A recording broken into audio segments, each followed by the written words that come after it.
What happens if you spray Coca-Cola on rose leaves? What happens if you take a can of Coca-Cola, yes, the soda sitting in your fridge right now, and spray it straight onto your rose leaves? Some gardeners swear it makes their roses shinier, greener, and more resistant to pests. Others say it's one of the worst things you can do to a healthy plant. So, which one is it? Stick around, because the real answer surprised even me, and it's going to change how you look at every kitchen hack gardening video you've ever watched. Before we get into it, if you're someone who loves growing healthy, thriving roses without wasting money on things that don't actually work, hit that subscribe button right now. I test these viral gardening tricks so you don't have to guess. And trust me, this one has a twist you need to hear. Let's start by breaking down exactly what's inside a can of Coca-Cola, because you can't understand what it does to a plant until you understand what it actually is. The number one ingredient by a huge margin is sugar, usually in the form of high fructose corn syrup or plain sucrose. A single can contains around 39 grams of sugar. That's roughly 10 teaspoons. This sugar is pure carbohydrate energy, but here's the key thing to understand. It's not a plant nutrient in the way nitrogen or potassium are. Plants make their own sugar internally through photosynthesis. They don't have a system for absorbing external sugar through their leaves the way they absorb minerals. Next is phosphoric acid. This is the ingredient that gives Coca-Cola its sharp, tangy bite. Phosphoric acid is acidic enough that it's actually used industrially to remove rust from metal. In the soda, it lowers the pH significantly, which is part of why some people assume it could be useful around acid-loving plants. It does technically contain phosphorus, an element plants do need, but in this form, bound up in a strong acid, it behaves very differently than the phosphorus found in a proper fertilizer. Then there's caffeine, a natural stimulant compound. In small amounts, caffeine has been studied for mild effects on insects. Some research suggests it can act as a deterrent to certain pests at very low concentrations. But at higher concentrations, caffeine is actually phytotoxic, meaning it can damage plant tissue and interfere with seed germination and root growth. Coca-Cola is also carbonated, meaning it's infused with carbon dioxide gas dissolved under pressure, creating carbonic acid. This adds to the overall acidity of the liquid. Rounding it out, you've got caramel coloring, natural flavorings, and in some versions, citric acid or preservatives, but these exist in tiny trace amounts and have minimal biological impact on plants either way. So when you add it all up, Coca-Cola is essentially a mix of sugar water, acid, and a small dose of a stimulant compound, with almost none of the balanced plant-available minerals that a rose actually needs to grow. It looks like it should be doing something dramatic because it's a strong-tasting, reactive liquid. But strong-tasting and biologically useful for plants are two very different things, and that gap is exactly where this whole myth falls apart. Now let's flip over to the other side of the equation. What do roses actually need to grow strong, produce big blooms, and resist disease? Roses are heavy feeders. They're not a set-it-and-forget-it plant. They want a steady, balanced diet across the growing season.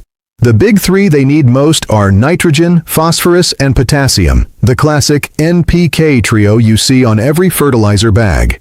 Nitrogen drives leafy, green growth. It's a core building block of chlorophyll, the pigment that captures sunlight for photosynthesis. Without enough nitrogen, rose leaves turn pale yellow and growth slows to a crawl, but roses also need this delivered in a plant-usable form, typically as nitrate or ammonium ions absorbed through the roots, not as random organic molecules sprayed on the leaf surface. Phosphorus is critical for root development and, especially for roses, flower and bud formation. This is the nutrient most closely tied to bloom size and quantity. Here's the important connection. While Coca-Cola does technically contain phosphorus in its phosphoric acid, that phosphorus is locked into a highly acidic compound your rose can't efficiently use the way it uses phosphate from soil or fertilizer. It's a bit like handing someone a locked box of cash instead of the cash itself. Potassium regulates water movement within the plant, strengthens stems, and improves overall disease resistance and cold tolerance. Coca-Cola contains essentially none of this. Beyond the big three, roses also rely heavily on calcium for strong cell walls, magnesium for chlorophyll production, iron for that deep green leaf color, and a handful of trace micronutrients like manganese, zinc, and boron for enzyme function and overall vigor. None of these appear in any meaningful plant-available quantity in a can of soda. Roses also need consistent, well-draining moisture and a soil pH typically between 6.0 and 6.8. Slightly acidic, but nowhere near as acidic as Coca-Cola, which sits around pH 2.5. That's an enormous difference. Pouring or spraying something that acidic directly onto living leaf tissue or into the root zone can disrupt the pH balance your rose depends on for nutrient absorption. So here's the honest connection between the two sides. Roses need balanced minerals delivered in root-absorbable form, at a gentle pH, in modest and consistent amounts. Coca-Cola offers concentrated sugar, aggressive acid, and a stimulant compound, in a form your rose's leaves were never built to process. The overlap is much smaller than the internet hype suggests, and understanding that gap is exactly what protects your plant.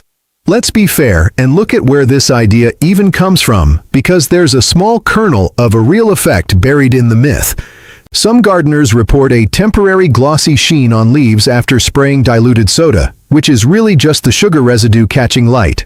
A cosmetic effect, not a nutritional one. There's also some early-stage research into caffeine's mild insect-repelling properties at extremely low concentrations, which is where the "it keeps pests away" claim likely originated. And very occasionally, gardeners composting leftover flat soda into their compost pile in tiny amounts report no harm, because it's diluted and broken down by microbes before it ever touches the plant. That's where the real benefit ends. Once you start spraying Coca-Cola directly onto rose leaves, especially undiluted or in any regular routine, you're building serious risk into the process. The sugar coats the leaf surface, and because it doesn't wash off in light rain, it becomes a magnet for problems. It clogs the stomata, the tiny pores leaves use to breathe and photosynthesize, reducing the plant's ability to function. It also creates the perfect sticky environment for sooty mold, a black fungus that grows directly on sugary residue and blocks sunlight from reaching the leaf. On top of that, sugar residue is like ringing a dinner bell for ants and aphids, two of the most common rose pests, which can quickly spiral into a bigger infestation. Then there's the acidity.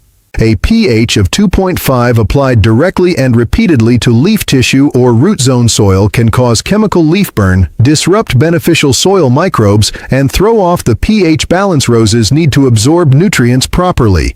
Used incorrectly, full strength, sprayed directly, applied often, this isn't a shortcut to healthier roses, it's a fast track to weakened, stressed, disease-prone plants. Now I want to be straightforward with you here. Based on everything we just covered, I'm not going to tell you to spray Coca-Cola directly onto your rose leaves, because the risks clearly outweigh the benefits. But I do want to show you the method some gardeners use if they're determined to experiment carefully, and more importantly, what a genuinely useful version of this looks like. Step 1. Skip full-strength soda entirely. If you want to test any effect at all, use flat Coca-Cola, meaning soda that has sat out uncovered for several hours until the carbonation is completely gone. The fizz and pressure serve no purpose for a plant and can actually cause tiny tissue damage on contact. Step 2. Dilute it heavily. If you're experimenting, mix 1 part flat Coca-Cola with at least 10 parts water. This cuts down the sugar concentration and softens the acidity to a level that's far less likely to cause immediate damage. Step 3. Never spray it on the leaves. Instead, if you're testing this, pour the diluted mixture directly onto the soil at the base of the plant, away from the stem, in very small amounts, no more than half a cup for an established rose bush. Step 4. Water it in immediately afterward with plain water. This helps flush and further dilute the mixture through the soil profile rather than letting it sit concentrated around the roots. Step 5, and this is the one I'd actually recommend, replace the soda entirely with a real diluted fertilizer or compost tea. If you want that boost feeling, a balanced liquid rose fertilizer, fish emulsion, or well-steeped compost tea applied at the soil line gives your rose the actual nitrogen, phosphorus, potassium, and micronutrients it needs, in a form it can genuinely use, without any of the sugar, ant, mold, or leaf burn risk. Tools-wise, all you need for the safe version is a watering can, clean water, and your chosen liquid fertilizer measured according to the product label. That's it. Simple, low risk, and it actually feeds the plant instead of just coating it. If you're going to experiment with any liquid application on roses, timing matters just as much as what you use. Never apply any concentrated liquid, sugary or otherwise, during the heat of the day, especially in full sun. Combined with any residue on the leaves, direct sun can intensify leaf stress and scorching. Avoid applying anything acidic right after pruning or when the plant is already stressed from transplant shock, drought, or disease. Stressed roses need gentle, consistent care, not an unpredictable experiment. Also, avoid application right before rain is expected, since heavy rain will just wash away any potential benefit and can drive sugar or acid deeper into the soil than intended.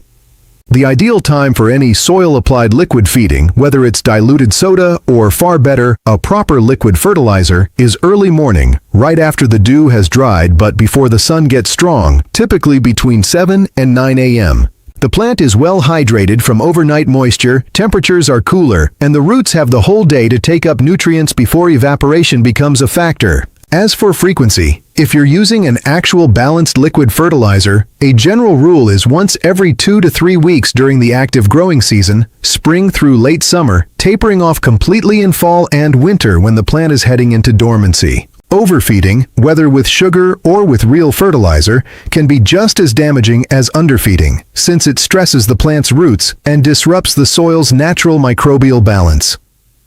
The bottom line on timing: less frequent, well-timed, properly diluted feeding always outperforms frequent, careless applications, no matter what liquid you're using.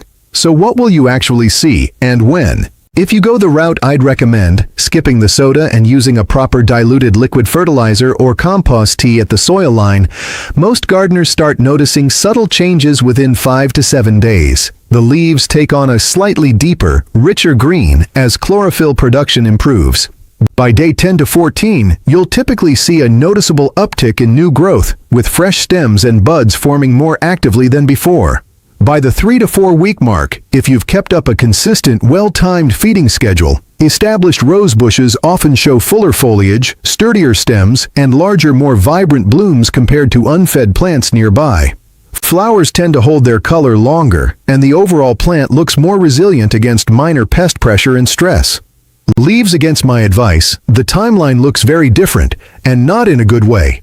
Within just 24 to 48 hours in warm weather, you may start noticing a sticky film, followed within a week by early signs of sooty mold or an uptick in ants and aphids congregating on the affected leaves. The contrast really tells the whole story. Real nutrition builds visible strength gradually and safely, while the sugary shortcut creates fast, visible problems instead. So, there you have it. The truth behind one of the internet's most popular kitchen hack gardening myths. Coca-Cola might be a fun science experiment, but when it comes to genuinely healthy, thriving roses, real nutrients delivered the right way, at the right time, always win. Your roses don't need a soda shortcut. They need consistency, the right feeding, and a little bit of knowledge like what we just covered. If this saved you from making a sticky, ant-covered mistake in your garden, do me a favor and hit subscribe, and turn on notifications so you don't miss the next video where I put another viral gardening trick to the real test. I'll see you in the next one. Happy growing!